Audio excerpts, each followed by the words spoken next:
A Nassau County man will spend the next 20 years in prison for killing a 73-year-old Fernandina Beach woman. Sean Wiggum made a plea deal with prosecutors on multiple charges, including second-degree murder. News4 Jax reporter Scott Johnson is joining us now. Scott, you spoke with Wiggum's brother, who says despite the plea deal, his brother did not kill Colleen Potts. Ken, Sean Wiggum could have faced life in prison on multiple individual charges. But there were some issues with the evidence, and this could have been a lengthy trial, so they made a plea deal here in Nassau County Court that will send him to prison for 20 years.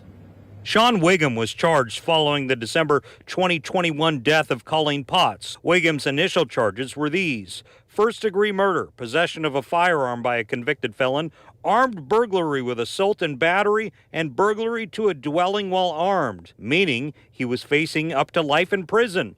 But prosecutors didn't have any DNA evidence, and his lawyers were pushing to suppress statements he made to law enforcement. So the two sides made a deal in court today. Wiggum pleaded no contest to second-degree murder and the armed burglary and firearm charge. That means he'll serve 20 years in prison instead of life. But after the sentencing, I spoke with Wiggum's brother, Granzy, who questioned this deal because he says his brother didn't kill Colleen Potts. We was hoping for a better situation, but, it came out, God working mysterious ways, and it's not over yet. No evidence, nothing pending against him, and it's so hard to swallow this that they had no evidence against him. Everything pointed to this innocence. He expects his brother to appeal the murder conviction as he prepares to spend the next 2 decades of his life behind bars. Do you think he can appeal, or what are your thoughts? I hope so. Maybe somebody look into it, help him out, whatever God's got a plan, and I think the plan is going to come home. I don't think he's going to do that whole. So you're saying he didn't do this? No,